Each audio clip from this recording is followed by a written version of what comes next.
Even a month after Golden State took home its 4th chip in 8 seasons, it's still well worth looking back and breaking down how the Warriors took care of business against all the odds. The narrative about the Dubs' finals opponent in the Boston Celtics was all about how they had the best second half of the season record of all time for a team that was under 500 prior to it. What everyone forgot about was how before the playoffs, Curry missed the final 12 games of the regular season with a left foot sprain, an injury which Steph ended up re-aggravating down the line in the finals, but inspirationally fought through. Making the Warriors' title run even more unpredictable than the health status of the chef was how terrible the Dubs were playing down the stretch of the 82-game grind.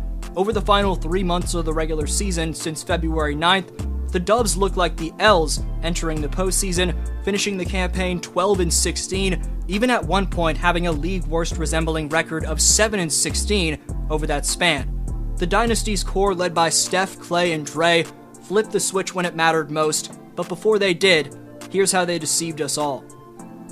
Before continuing, according to YouTube's analytics, only 14.8% of you watching right now are subscribed, so press the box and turn on notifications if you haven't already. Also, leave a like on this video, it takes a few seconds and makes a massive difference. Make sure you're following me on Instagram at DFlowHoops. Now into the content.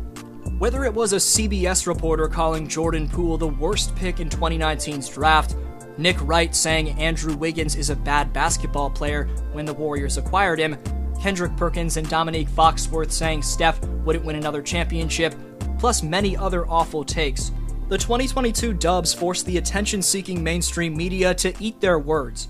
Some of them, like Nick Wrong, even apologized. But before they proved the world dead wrong, the Warriors actually hit rock bottom on Wednesday, March 30th in a loss to the number 1 seeded Phoenix Suns, as over their last 23 games at that point, which is over a quarter of the NBA schedule, this L would give the Dubs a measly 30% winning percentage over that stretch. That was a massive sample size where the Warriors were winning at a lower frequency than the 13th seeded Portland Trailblazers. Having lost Steph 13 days earlier, it was no surprise that Golden State was more than merely in desperate need of their best players' services back.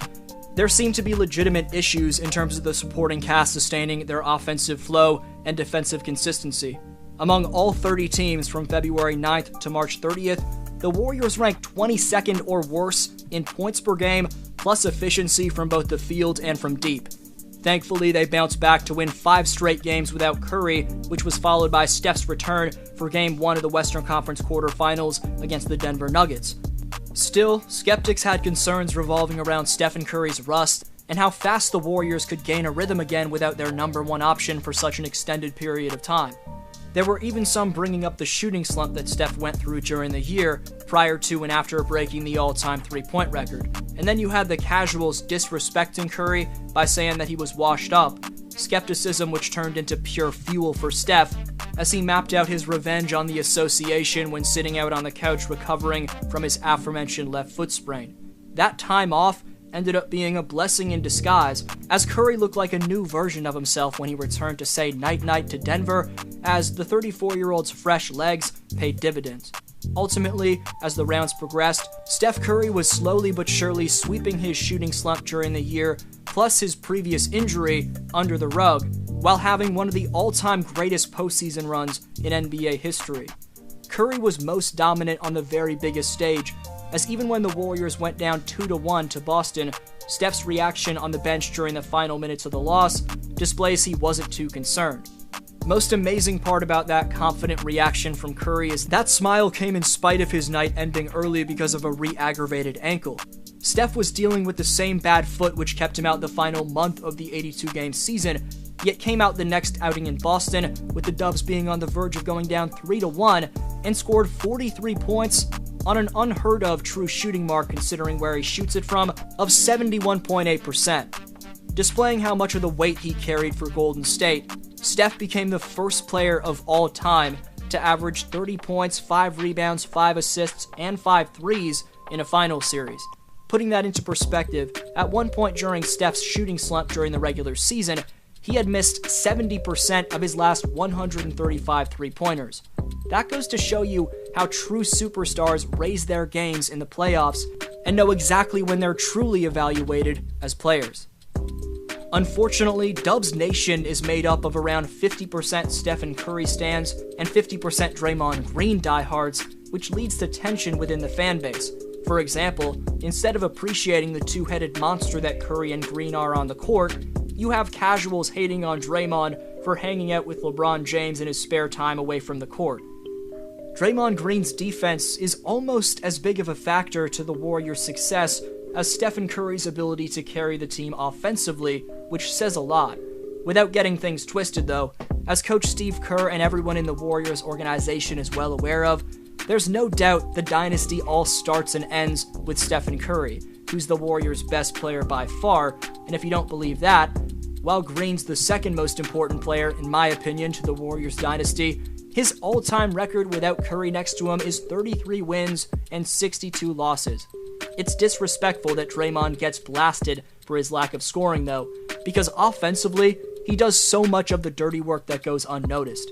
Of course, he does that defensively as well and on the glass, but Green's criminally underrated passing chops, team most important screen setting, team best chemistry with Curry, and as I just said, undeniably valuable defensive awareness make him a star within his role.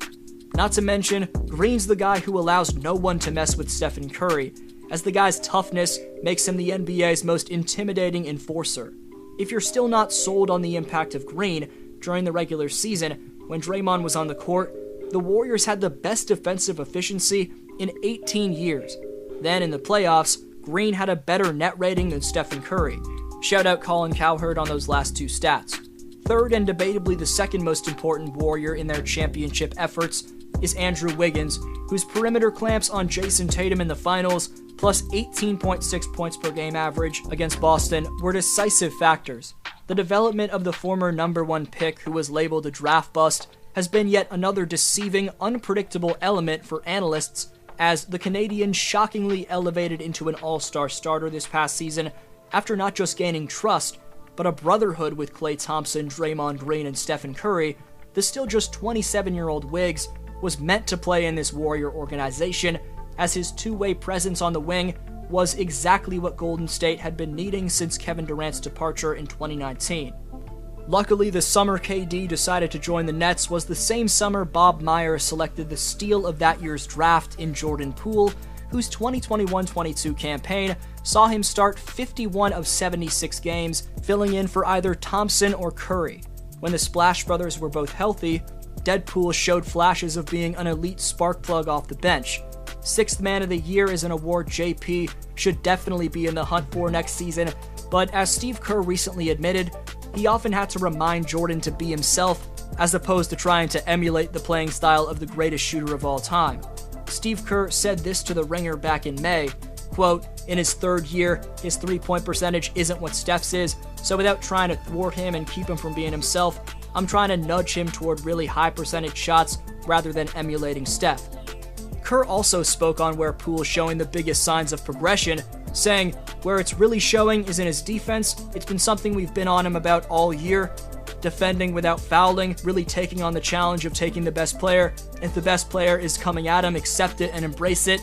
If there's a switch, same thing. Get in front of that guy, defend him as best you can without fouling." End quote. Those compliments from Kerr on Jordan's defense came after the first round against Denver, and on the topic of that first round matchup, it was a 5-game gentleman's sweep for the Dubs in which Jordan Poole dominated in his first career playoff series, averaging 21 points on a ridiculous shooting split of 55% from the field, 48% from 3 on 6 deep range attempts per game, and 85% from the charity stripe. Jordan followed that up by scoring at least 20 points in each of the first 3 games of the second round against Memphis. Then against the Mavericks in the conference finals, his shooting split was 64-40-100, and he contributed 16 points on average in that Dallas series. A separate video showing you how Jordan breaks down defenders off the dribble could definitely be put together, but in terms of his stats, most crucially in the NBA Finals versus Boston, in just 20 minutes per game, the Michigan product was a Sean Livingston-esque elite backup for Steph, posting a very solid 13 points each night on a shooting line of 44, 39, 91. His coach may want him to play like himself, which I definitely agree with wholeheartedly, but there's no doubt Poole shows flashes of Steph deep in his bag. In your opinion, any chance Jordan Poole can get to Steph's level? Best answer gets next video shoutout, and the top 5 commenters with the most shoutouts by September 21st earn free merchandise of their choosing. Last video I asked, who's better between Steph and Giannis? Today's Speaks winner is Dylan Popoff, who says, this one is tough, you can go either way. I mean, without the other stars next to them, they were both unsuccessful in the playoffs, but that's basketball today. If I had to choose, I'd pick Curry, because I like watching him more, but Giannis feels more dominant on the floor, I will say. This is by far the hardest question yet.